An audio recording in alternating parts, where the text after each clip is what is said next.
everyone.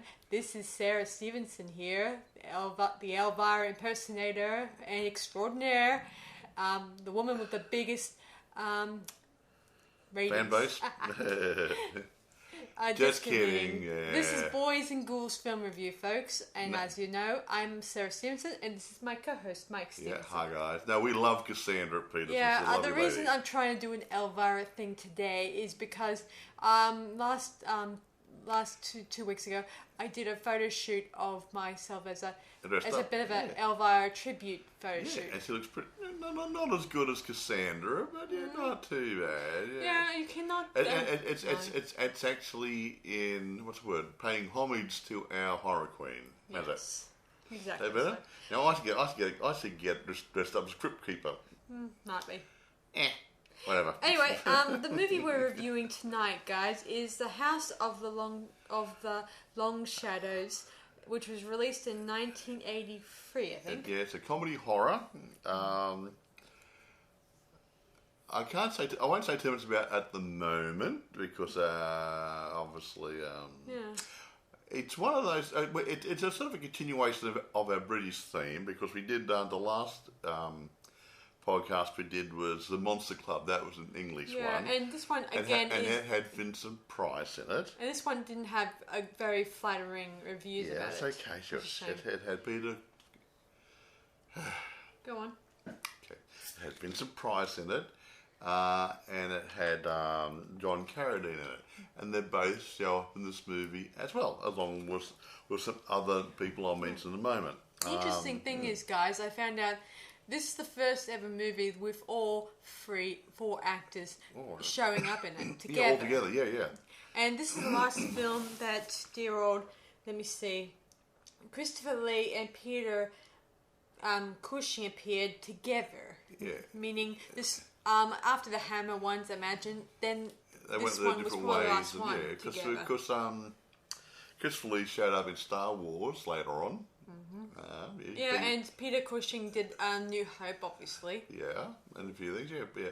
Well, both, in different roles, yeah. Yeah, both played in a Star Wars role in different times. Yeah, but not together.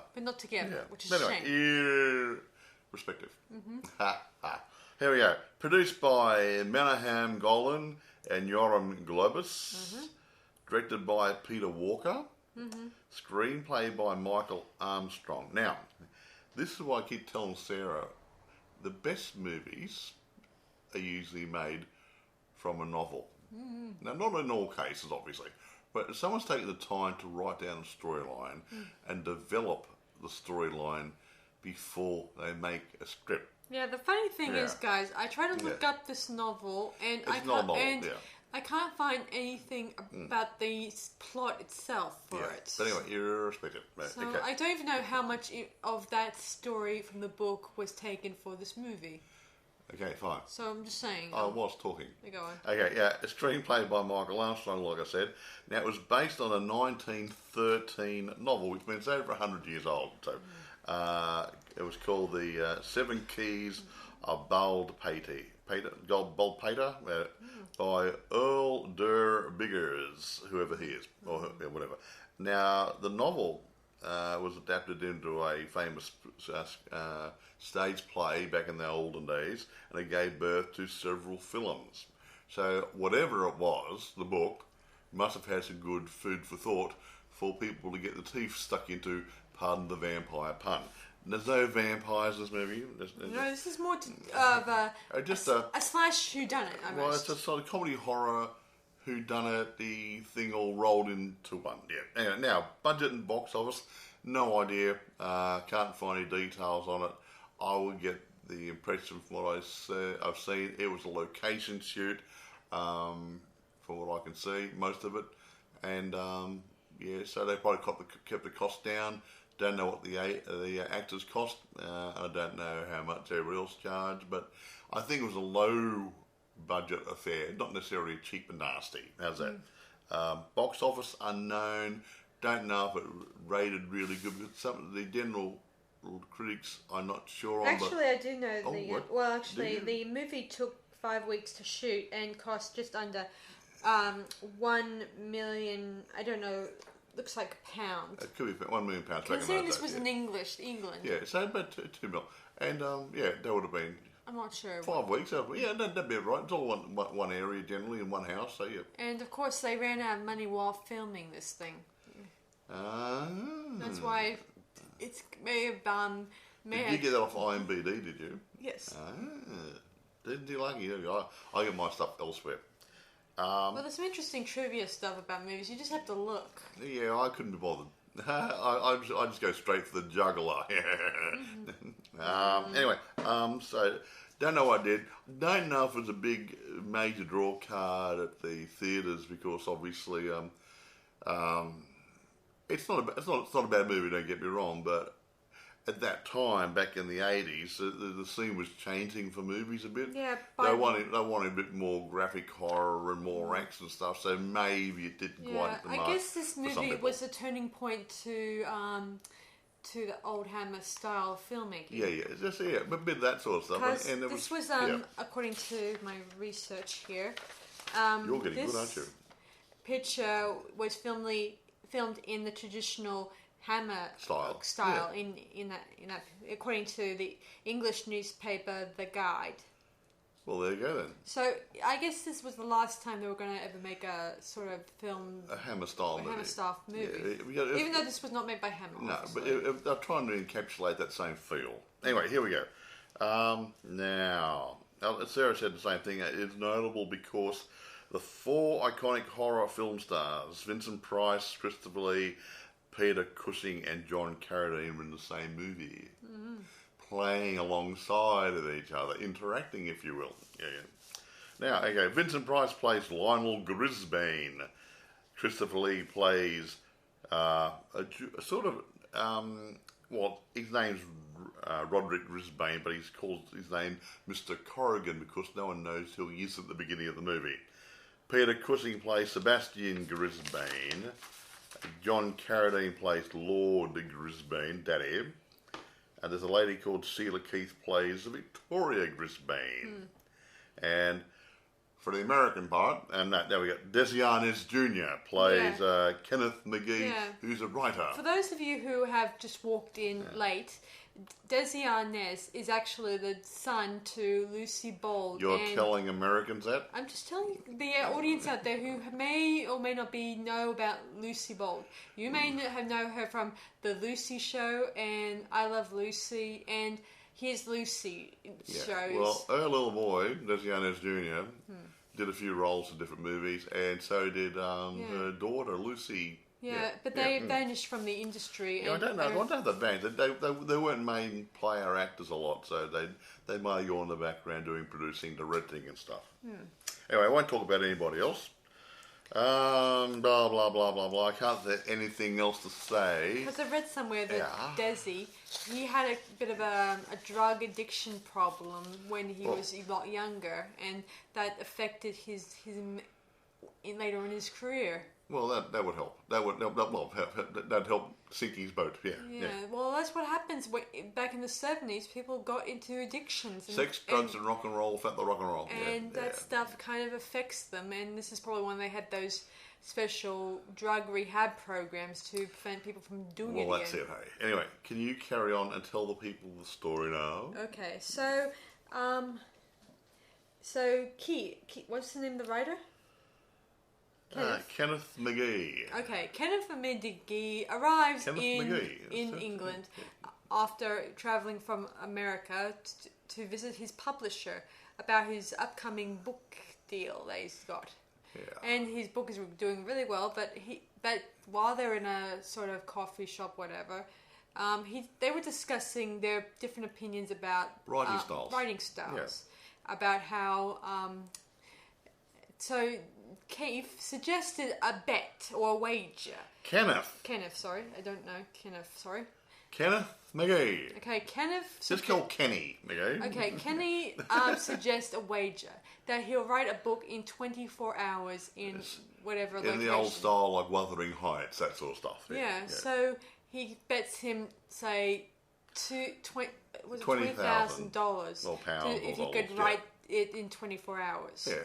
So he suggests. Then the publisher suggests this nice mansion in abandoned mansion up in Wales somewhere. Yeah. So he drives up there, rents a car, and he drives up that way. And spends a weekend, well, supposedly spend an overnighter up there, weekend, write the book, and come back. Yeah, so he heads up that way, and along the way he sees some really peculiar things. He meets some hitchhikers at a train station while he was getting directions up to this mansion. He gets spooked by the train guy saying, "Do not go up there. It's so creepy. You'll be doomed." Giving you the warning, the Harbinger of Doom. I think Harbinger, yeah. Thing. The sort of thing you see in slashes, like you get the Harbinger. Don't go up into the campgrounds. It's bloodbath camp or something. Bloodbath. Yeah. All that sort of stuff. Yeah. Anyway, he runs into some hitchhikers and this mysterious woman who traipses into the toilet and disappears. Through a window. Then we get to the mansion. And it's really dark. Very nice. Very nice.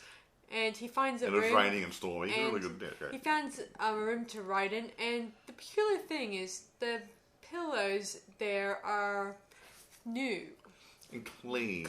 Like they've been laundered recently. And there's water there, which is not... And also wasn't stagnant or mouldy or anything. Yeah. Like someone knew he was coming. Ooh, creepy. But no one was supposed to be there. Yeah, while writing, he writes his story. It's called the Midnight Manor, I think it was. Yeah, somewhat. Yeah. And as he's writing, he sees a few people arriving. Gradually. He saw the people downstairs first. Yeah. Who he found out were supposedly the caretakers. Mm-hmm. And then the other people start arriving. And one rips and drabs. And the mysterious woman that came from the train station... She showed up. And as it turns out, it's she's wearing a mask. And it's actually Mary, who's sort of the assistant to the publisher. Yeah. And she warns him of the fact this mansion is bad and stuff. Let's leave. No, now. Yeah. But he calls dear old... He wants to write his book, and all the time he's up there writing. It's boring stuff. I'm not going to go into details. Once upon a time, there was 3 bears. Whatever. And all the time, he goes up and down the stairs to see who else is arriving. Like there is another guy who arrives. What's his name? Let's see. That would be Sebastian, and then there's another guy who's Lionel. Probably. And then the final guy who's Christopher Lee's role. Mr. Corrigan. Yeah, and they're all here for a particular reason or particular. They somehow. But no one knows who Corrigan really is. Mm-hmm. He says, I'm the guy who's bought this mansion, and what are you people doing here? I was just driving past and I saw the lights on, yada, yada, yada. Yeah, somehow some of them are all related. Somehow upstairs, our writer was able to find some portraits of each of the members, and he works out that these people have lived here once upon a time. So the old guy downstairs, caretaker, is the Lord, the dad, Lord Gisbane. The girl's his daughter, and these 2 other gentlemen, he's like his sons or something. Lionel and Sebastian, are 2 of his sons. The 3rd son is supposed to be locked in a room upstairs. Yeah, and we plan to release him this tonight, very night. After 40 years. Now, who's been feeding him for the past 40 years? Beats the heck out of me. They know he's there because he committed a crime or something. And they locked him in there. And they locked him in there as a bit of a punishment treatment. Yeah. Which sounds like something out of another movie I'm thinking of. Whatever. Move right along. So they all traipse up there, but they found no one in there. The room was vacant, but someone had been there. Yes. They found the bones of little animals like rats and stuff he'd been eating. Yeah, and we saw the hanged body, assuming it's their dead brother. Yeah, I think. But it wasn't. It was actually a dummy. We found it later on. Yes. It was a mock-up. Yeah, they also meet the 2 hitchhikers who were at the train station before they knocked on the door. And they came there too because I don't know, they missed their train. They got thrown out of the train station. The train wasn't going to come past till the following morning. They needed somewhere to stay, and they thought, well, it came up to where the mansion was and see if we can get a room for the night. Yeah, they heard the writer discussing the location of where the mansion was with the ticket collector. I mean, station master. Sorry, I don't know much about people like that. The person in charge of the train station when some one-man operation is the station master. Okay, the station master. Yeah, and so they decide to come up there and probably get some grub and maybe a bed for the night. Yeah, yes, or sleep on the carpet in front of the fire. Yeah, whatever. Yeah, this is where it gets weird. Some of the people get picked off one by one in creepy. The old guy goes first, doesn't he? Yeah, he has a heart attack or something. Yeah, off-screen type of deaths, if you will. Yeah. And it's like, as I said before, it's like who done it in this scene. Who done what to whom? Yeah. But the old guy dies first, apparently by a heart attack. Someone scared the crap out of him. And his daughter Victoria, who got, she got her throat slit and some dummy's eyes on her own eyelids. Gross, what? Really. What? Yeah, some doll's eyes on her eyelids. Yeah. And let me see what happens next. Oh yeah, then Peter and the others, they go traipsing upstairs, and he hangs himself, or got hanged by someone. We don't know. Big question. And the two young hitchhiker people, the lady, she was washing her face with acid. Yeah, someone put acid in the wash bowl, and she washed the face, and it burned all the face and the hands and stuff, and she died. Yeah, and her boyfriend drank some poison wine or poison punch or something or other. Yeah. And he passed. Someone's been hammering for the punch again. And this is where we find out that then the writer goes traipsing up into the hidden corridors or hidden passages inside the walls. Yeah, the old secret passages behind the walls. Yeah. While he's doing this, we get news that the man who inherited the house turned out to be the secret evil brother. The one who'd been locked up supposedly 40 years ago, but he managed to escape, and he made himself rich and whatever and secure, and he's came back to get take revenge on his family. Yeah, see, the scandal was dealt with a village girl whom I think either died, or I think it was. Now, I think the story goes that he supposedly he was about 14 years old or something, and he got a local village girl into trouble, if you know what I mean. And then subsequently the girl was killed in a most hideous way, supposedly by the 14-year-old boy. But we get the impression that Vincent Price, his older brother, actually killed the girl to stop the scandal. Yeah, so they then fight, and then eventually Vincent gets killed too. Oh, what a shame. And then our writer tries to face our final baddie guy, and he beats him and allows him to fall down the stairs. Oh yeah, that's correct. Yeah. And then we keep hearing this weird sinister laugh upstairs, type of thing. And then these dead people start coming back to life. Yeah, they start walking, and we then see them remove fake special effects makeup of their faces, prosthetics and whatever. And we see Chris waking up from after his tumble, which I think. Chris Foley had this. A big axe type thing stuck in his chest. He gets up. It was prosthetic. And then look who walks through the door upstairs. That we see it's the publisher, and we find out he actually assigned these actors to shake up our writer a bit. Yeah, we think because that's why I'm starting to think there's more to it. This movie got a funny ending. This is why I think.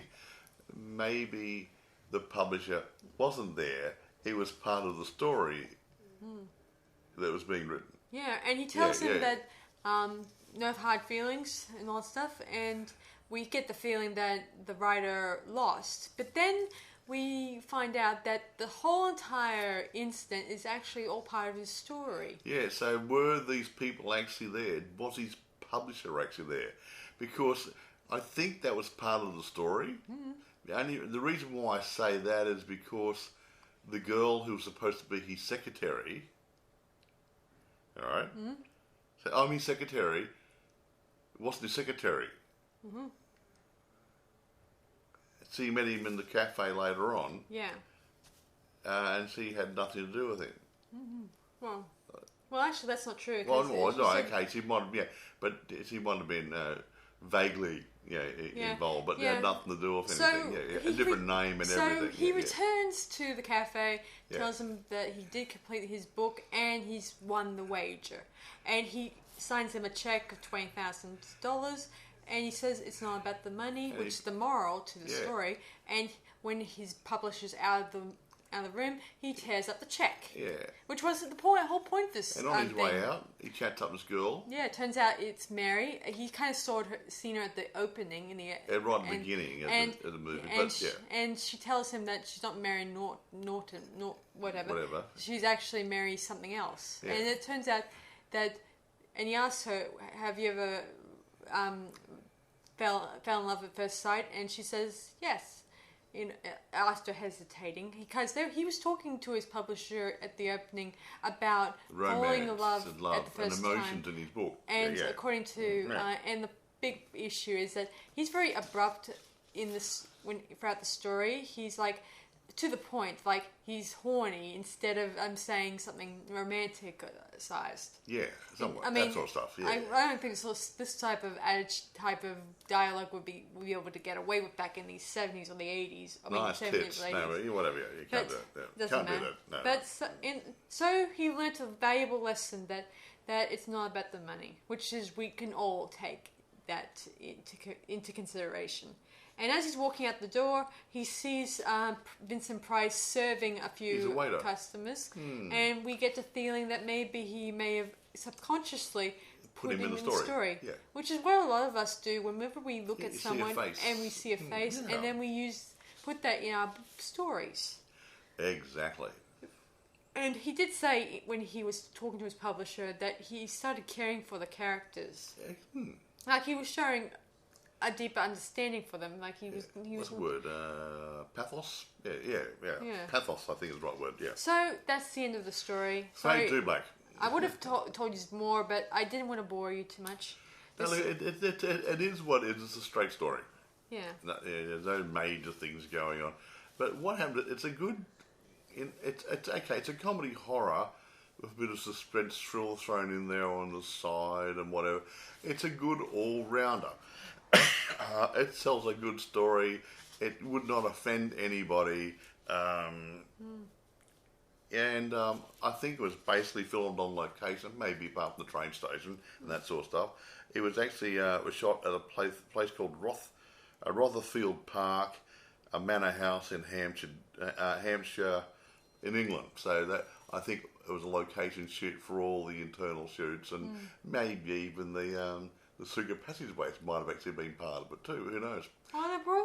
They used to have old houses. Yeah, according to mansions, those secret passages were mostly used for servants. For servants to go from room to room, because they knew they had servants, but they didn't want to see them moving around the house. Yeah.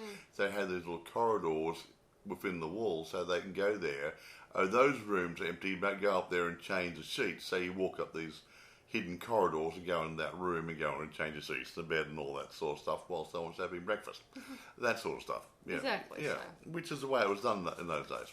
So yeah, chances are this mansion really did have some secret little passageways. Very cool. Lovely. Would not. Wish I had a house like that. I think everyone does. Yeah. Now, I won't say too much. I get the impression that the reviewers were a bit lame with this movie. Some have thought, well, this sort of movie was past its use-by date. And the actors that they chose could have been better used in another movie. Now, having said that, half the time we review a movie, the reviewers say, oh, it's a crappy movie, but it blitzes at the box office. Or they say it's a great movie and it died in its bum at the box office. So the reviewers aren't always right. It's a matter of taste. Yeah. And considering this, I normally talk about being for sale later on, but if you go on Amazon and eBay and the like, there's copy after copy available. It's been put on Blu-ray. It's got everything.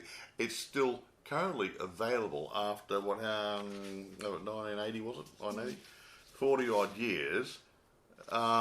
supposed to be a crappy movie, but there's copies out there all over the place, so people can actually buy it. They wouldn't have it there unless people were actually going to buy it. The one thing I like about it, guys, is I like that this is a story within a story, and you don't know which part may have been when he started sitting down and typing the story out. So did he actually type the story starting, I'm driving up to a manor house? Yeah, like that. Did it actually start there? Was that drive to the manor house through the pouring rain part of the story?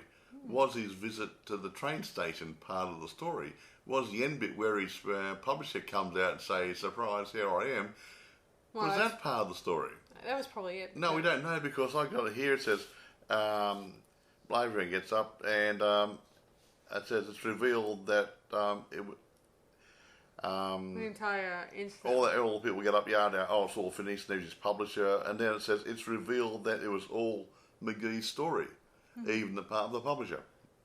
So I don't know. It's up for interpretation, but I think really the whole lot from when he left the cafe in the beginning of the movie to when he got back to the cafe, I think that was all the story.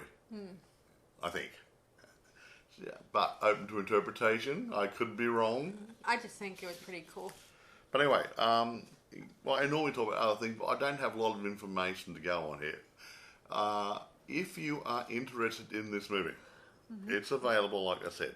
eBay, there's plenty, including Blu-ray copies and whatever. Amazon. Oh, that's another thing. When that lady got that acid in her face, we seen it for ourselves that she was throwing water on her face, and then it turned into acid. How do you explain that scene? I mean, we seen it, and we watched her slowly suffering right there in front of our eyes. And there was no kind of way to how she could have gotten away with she got better. Don't let the truth get in the way of a good story, okay? I know. I just thought it would have been cool if they were doing it. Yeah, they could have actually done that a bit differently, but they show her face getting burnt by the acid, and then we took off the prosthetic or the rubber mask. That was a bit. They made a mistake. Doesn't matter. It's fun, suspension of disbelief. Remember? Yeah, I guess they can get away with that. Now, what I was saying. Okay, plenty available on eBay, Amazon. There's plenty to buy. Not sure about renting. There's one part there. Looks like it's rentable. I've got some special deal, and the other one says not available. So, but lots for sale. So other platforms might have it available to rent or buy. So I would sincerely say this is a good fun movie. I agree, and it's worth a good look at. From my perspective, it's a good average story which is entertaining. But for the fact that you got Vincent Price, Christopher Lee, Peter Cushing, John Carradine in it, it's worth a look. Yeah. If you like the old actors, it really makes it. Yeah, I think so anyway. That's me. And I'm going to give this... apart from that bit with the acid, I think everything else is pretty good. So I'm going to give it 9.5. Yeah, I'm going to give it 9.5 too. Because I can't find anything basically wrong with it. The acting's good because you've got good actors in it. Yeah, I agree. Even Desi Arnaz Jr., who's not a main A-grade actor as far as I'm concerned. Some of you might say I'm wrong. But he held his role quite nicely. And the other people were what they were. Yeah, I mean, I think that Desi, if he ever did continued his acting profession, he could have made it, would have been great for other roles, obviously. He might have been, I think he was in a police show or something. I can't remember now. I haven't followed Desi Jr.'s career much. But wasn't there... it comes to mind, I think there was an old TV program, sci-fi type police show, I think called Automan or something. Oh, I think I know that one. And I think he played the detective who actually created a computer program which generated Automan or something. I think that was a one-season job maybe. I think. I'm just stretching the memory. Yeah, I do like him when he was a lot younger, when he did... Oh, he's cute. He's a good-looking young fellow, Yeah. Well, look at his father. His father's good looking Latino, and Lucille Ball was a very attractive woman. I think Desi Jr. was also a singer in his own right when he was younger too. I don't know. He was playing drums in the TV show. No, that wasn't him. That was an actor portraying Little Ricky when he was a kid, but that was not. That's not Desi. In the Lucy show, he was playing drums. No, he wasn't. That wasn't him. In the Lucy show? That's not him. Oh, wasn't it? No. Okay. He only appeared in Here's Lucy years later when he was in much later in the 60s or the 70s. What is it? And the previous I Love Lucy show in the Lucy show was a different actor. I didn't know that. I'm just telling you. I will check. Because I think at the time he was too young to be too young, and he was not experienced. And I think he did appear as just brief extra cameos in the TV series, but other than that, he didn't play anything until he was much into developing into when he was into his 21 or 25. When he was pretending to be her older son. Okay. I'm just telling you. That's okay. I mean, I'm just telling you that's what happened. You're harping now. I'm sorry. Okay, because one of those shows had his sister with him. Yeah, that was. Yeah, and that he was Lucy or the Lucy, whichever one it was. Yeah, Lucy. The other one, of course, the Lucy show, had a mixture of different. Yeah. Well, that wasn't her, obviously. That's what I'm saying. The one where he had Lucy, her daughter, and Desi. That's the one I'm talking. I don't know what the name of the show is. Okay. Yeah. And I'm sure he played drums in that show. Yeah. Okay. Mm-hmm. Right. Okay. Fine. Thank you. That's what I was trying to say. Okay. So he might have taken up to his father musically a bit. Might have been.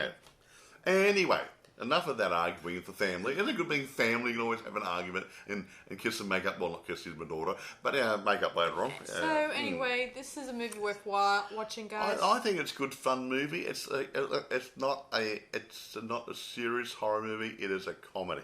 Yeah. There's some horror themes in it, and it's got the good old acting, and it's worth a good look.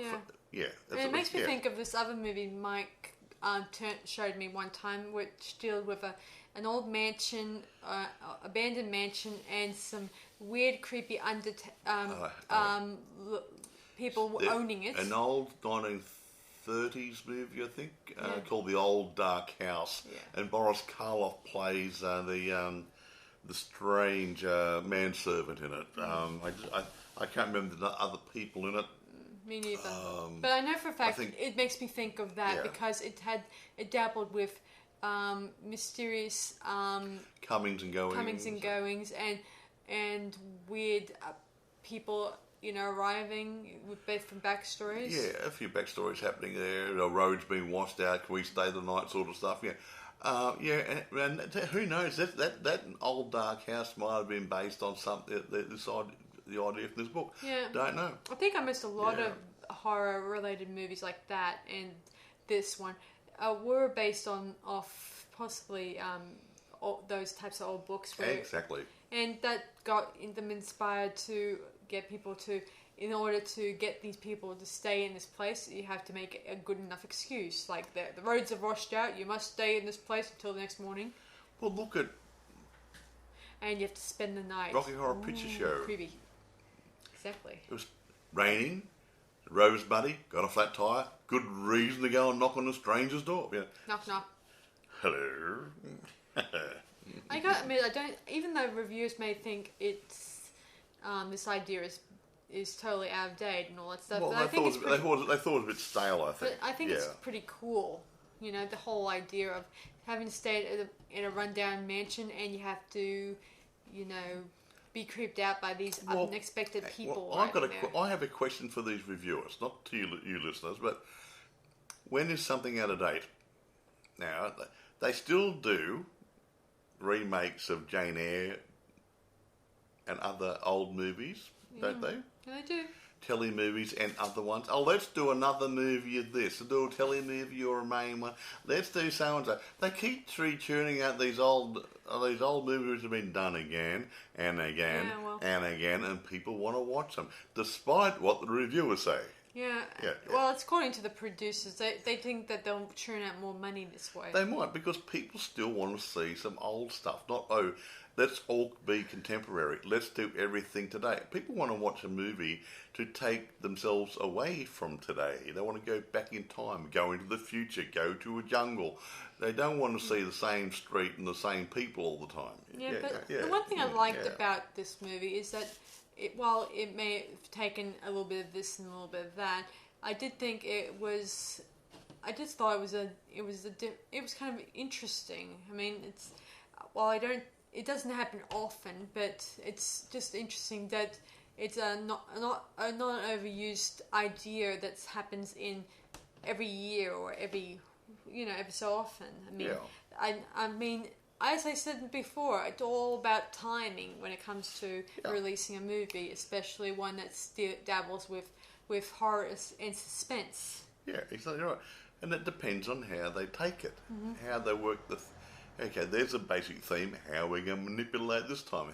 What curveballs can we throw in? What changes in the storyline to make it more interesting? What other things can be brought in or things left out or whatever? Unlike today's filmmakers who think we'll do another one next year and after that one next year after that and next year after that. Get the old formula happening. And then it gets, as Mike said, stale after that. It gets about as boring as bat's pee, okay, after a while. And you look at things like Planet of the Apes, the original one with Charlton Heston in it. Charlton Heston was in the first movie. Yes. And that was it. He didn't want to be in the remakes. So they got another actor, I can't remember the actor who took over the role, but he wasn't too bad. Same sort of actor, acting, he looked the same. Ish. But they did several movies. By the time the last movie was made, they were on a really limited budget. Nobody was really interested. They just did the movie and went through it, and they cut so many corners on the last movie, it wasn't funny. And then what happened? A couple of decades later, they made a Planet of the Apes movie. A remake, a reboot, whatever. Remake. Hello? Right. So I don't think... Why make a remake of a crappy movie? I don't know. It wasn't crappy. They found a new way to deliver it. I gotta admit, the ending part to the original Planet of the Apes with Charlton Heston, I thought that ending was mind-bending when you think about it. Well, it blew my mind. Oh, it's crappy though. He wasn't in another planet. He was actually really on Earth and in the future. And you go, whoops. Yeah. You blew it up, you bastard! We destroyed the world, and the apes took over. Yes. Well, there you go. What a drag. But how many years in the future was he? That's the whole point. We don't know. Several thousand. 20,000, 50,000, 10 who years? knows? Yeah, we don't know how far in the future he's supposed to be. Yeah, that's what I like about it, guys. Anyway, that's about it for us tonight. I don't want to go overboard again. So this she is. does waffle sometimes. So I hope you guys check it out and check it out on Blu-ray and DVD, movie. whatever. There's no chase scenes in it. There's no slasher. There's no Michael Myers jumping out of a cupboard, killing someone with a carving knife. No, it's a good, fun comedy horror. With a little bit of mystery and suspense in it. And a good twist ending, too. Yeah, interesting ending. Some people mightn't like the ending. I think it's rather cutesy. Yeah, I think so. Yeah. It adds that the fact the whole thing is entirely a story from the mind. The whole thing was all in his mind for the story. There you go then. A very creative man. Yeah, so... Anyway, you want to wrap it? Yeah, so that's about it, guys. So this is Sarah Stephenson. And Michael. Saying... unpleasant dreams. Bye. Bye.